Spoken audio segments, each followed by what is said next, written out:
அனைவருக்கும் வணக்கம். சாரீல நம்ம எப்படி முடிச்சு போடுறதுன்னு பார்க்கலாங்க. பட்டு சாரீக்கெல்லாம் நம்ம முந்தியில முடிச்சு போடுவோம் இல்லைங்களா? அந்த முடிச்ச வந்து இதில் எப்படி போடுறதுன்னு பார்த்துக்கலாம். ஃபஸ்ட்டு நம்ம சாரியோட ப்ளவுஸ் பிட்டை வெட்டி எடுத்துக்கலாங்க. வெட்டி எடுத்ததுக்கப்புறமா முடிச்சு போடுறதுக்கு ஸ்டார்ட் பண்ணிக்கலாம். சாரியில் வந்து ப்ளவுஸ் பிட்டு நமக்கு ஒரு 1/4 இன்ச்சு கிளாத்து விட்டுட்டு நம்ம வெட்டிக்கலாங்க. பாருங்கள், இந்த இடத்துல வந்து ஒரு ஒரு ஒரு எம்எம் ஒரு 1/4 இன்ச் போல் நம்ம விட்டுட்டு வெட்டிக்கலாங்க. ஒரு துளி இருந்தால் போதுங்க. 1/4 இன்ச்சு தான் அப்படிங்கிறது கிடையாது. ஒரு துளி இருந்தால் போதும். இது எதுக்கு அப்படின்னா, இது இல்லாமல் வெட்டிட்டோம் அப்படின்னா இந்த நூலெல்லாம் வந்து நம்ம எந்த அளவு எடுத்து முடிச்சு போடுறோம்னு நமக்கு தெரியாது. அப்போ இந்த 1/4 இன்ச் அளவுக்கு துணியை விட்டு வெட்டிட்டோம்னா இந்த துணியில் வந்து நம்ம அளவு வச்சுக்கலாம். இப்போ 3/4 இன்ச் அளவுக்கு ஒரு முடிச்சுக்கு நம்ம வெட்டுறோம். அதுபோல் 3/4 இன்ச்சுக்கு வெட்டிக்கிட்டே வந்தோம் அப்படின்னா முடிச்சு போடுறதுக்கு நமக்கு ஈஸியாக இருக்கும். ஈவனாகவும் வருங்க. 3/4 இன்ச்சுக்கு வெட்டிக்கலாங்க.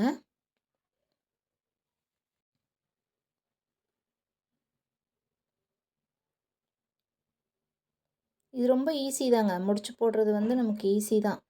ரெடிமேட் சாரீஸ்லலாம் முடிச்சு போட்டே கொடுத்துருவாங்க. முடிச்சு போடாத சாரீஸை நம்ம வீட்லேயே முடிச்சு போட்டுக்கலாங்க. இது போல் 3/4 இன்ச்சுக்கு வெட்டிட்டு சாரியை வந்து கசங்காமல் எடுத்து ஃப்ரண்ட் சைடில் சாரியோட ரைட் சைடில் போட்டுக்குங்க.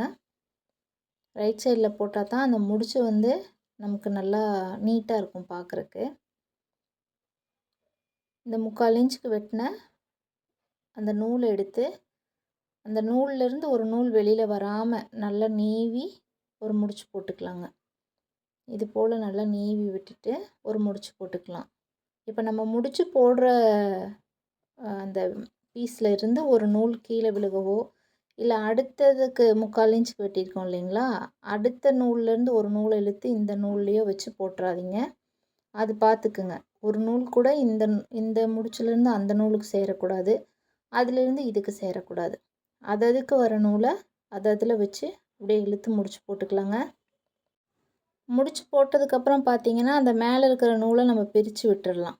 அது பிரித்து விட்டுட்டோம்னா அது ஈஸியாக பிரிஞ்சிடும். நம்ம கையிலேயே கூட பிரிச்சுக்கலாம். பாருங்கள், கையில் தான் பிரிக்கிறேன், பிரிஞ்சிடும். அது என்ன ஒரு 4 நூல் ஒட்டிகிட்ருக்குங்க. அதை பிரித்தோம்னா பிரிஞ்சிடுங்க. இது போல் இதெல்லாம் ஃபுல்லாக போட்டதுக்கப்புறம் நம்ம அந்த நூலை பிரிச்சுக்கலாம். நம்ம கைக்கு பிரிக்கணும்னு அவசியம் இல்லைங்க. ஃபுல்லாக எல்லா முடிச்சும் போட்டதுக்கப்புறம் நம்ம பிரித்து விட்டுக்கலாங்க. இந்த முடிச்சு போடும் பொழுது மேலே கீழேன்னு முடிச்சு இறங்கி ஏறியோ வந்துடுமோ அப்படின்னு நீங்கள் பயந்துக்க வேண்டாம். அது ஈவனாக வந்துடும். எதனால் அப்படின்னா நமக்கு இந்த நூலுடைய அகலம் வந்து ஒரே மாதிரி தான் நமக்கு விட்டுருக்காங்க. இப்போ 2.5 இன்ச்சு தான் அப்படின்னா 2.5 இன்ச்சுக்கு ஒரே மாதிரி இருக்கும். 3 இன்ச்சுனா 3 இன்ச்சுக்கு இந்த நூல் விட்டுருப்பாங்க.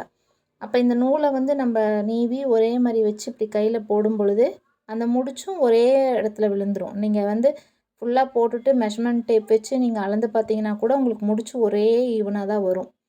அதிலலாம் வந்து உங்களுக்கு எந்த மாற்றமும் வந்துடாது. இது இந்த மாதிரி போட்டிங்க அப்படின்னா இதில் எந்த ஆல்ட்ரேஷனுமே இருக்காது, எந்த தப்புமே நடக்காது, நீட்டாக வந்துடும். அழகாக நம்ம வீட்டிலையே முடிச்சு போட்டுக்கலாங்க. சாரீ வந்து ப்ளவுஸ் பிட் வெட்டும் பொழுது ப்ளவுஸ் வந்து முந்திக்கு பக்கத்தில் தான் இருக்குதா அப்படிங்கிறத பார்த்துக்கணும். ஒரு சில சாரீஸில் நம்ம கொசுவம் சொருகிற இடத்துலையும் ப்ளவுஸ் பிட் இருக்கும். ஒரு சில சாரீஸில் முந்திக்கு பக்கத்துலையும் ப்ளவுஸ் பிட் இருக்கும். அப்போ இது எப்படி இருக்குதுன்னு பார்த்துட்டு ப்ளவுஸ் பிட்டை வெட்டினதுக்கப்புறம் நம்ம இந்த முடிச்சை போட்டு பழகிக்கலாங்க. இது ரொம்ப ஈஸி தான். நான் ரொம்ப பொறுமையாக நல்லா நீட்டாக உங்களுக்கு புரிகிற மாதிரி சொல்லி கொடுத்துருக்குறேன்னு நினைக்கிறேன். சப்போஸ் இதில் ஏதாவது உங்களுக்கு டவுட் இருக்குது அப்படின்னா நீங்கள் கேளுங்க. நான் மறுபடியும் இன்னொரு வீடியோ போடுறேங்க. உங்களுக்கு புரிகிற மாதிரி நான் மறுபடியும் சொல்லித்தரேன். இது போல் எடுத்துட்டு முடிச்சு போட்டுட்டு இந்த பிசுரை மேலே இருக்கிற அந்த நம்ம ஒரு 1/4 இன்ச்சுக்கு விட்டு வெட்டியிருக்கிறோம் இல்லைங்களா, அதை ஃபுல்லாக நம்ம பிரித்து விட்டுட்டோம் அப்படின்னா முடிச்சு நமக்கு நல்லா நீட்டாக வந்துடுங்க. இது ஒரு அழகான சாரீ. ரொம்ப பெருசாக பார்டரெல்லாம் இல்லாமல் அதிகமாக ஜரியெல்லாம் இல்லாமல் ரொம்ப மைல்டாக இருக்கிற பட்டு சாரீ. ரொம்ப அழகாக இருந்துச்சு. இந்த சாரீக்கு நம்ம முடிச்சு போட்டு முடிச்சிட்டோம். இப்போ வந்து நமக்கு உள் கொசுவம் சொருகிற இடத்துல சாரியை நம்ம ஓரம் அடிச்சுக்கலாங்க.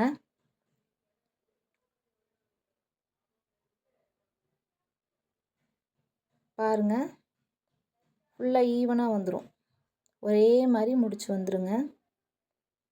இந்த சாரீக்கு வந்து ஃபால்ஸ் தைக்கணும். ஃபால்ஸ் தைக்கிறது எப்படின்னு சொல்லிட்டு நான் இன்னொரு வீடியோ போடுறேங்க. இப்போ வந்து நம்ம இந்த சாரியை ஓரடிச்சுக்கலாம். இந்த சாரீ பார்டரில் நல்லா ரவுண்டாக ஒரு அழகாக ஒரு ஜரி ஒன்று கொடுத்துருக்காங்க.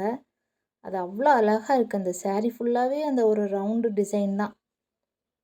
ரொம்ப பெருசாக அதிகமாக பார்டரெல்லாம் இல்லை, அதிகமான ஜரியெல்லாம் இல்லை. மைல்டாக இருந்தாலும் ரொம்ப அழகாக இருந்துச்சு இந்த சாரீ. நல்ல ஒரு சாண பச்சை கலரில், பார்டர் வந்து கொஞ்சம் டார்க் பச்சையில் அருமையான சாரியாக இருந்ததுங்க இது. இந்த சாரீ வந்து ரொம்ப சிம்பிளாக இருக்குது. ஆனால் அந்த சாரியோட ரேட் வந்து பார்த்திங்கன்னா 11,000 ரூபா. சாரீ நம்ம ஓரடிச்சுக்கலாங்க. சாரீ ஓரம் அடிக்கும் பொழுது அந்த மேலே இருக்கிற கையில் பிடிக்கிற துணியை இழுக்காமல் அங்கங்கே இருக்கிற கிளாத்தை அப்படியே மடித்து ஓரம் அடிச்சிங்கன்னா உங்களுக்கு திருகாமல் வருங்க. பார்த்துக்குங்க. தேங்க்யூ.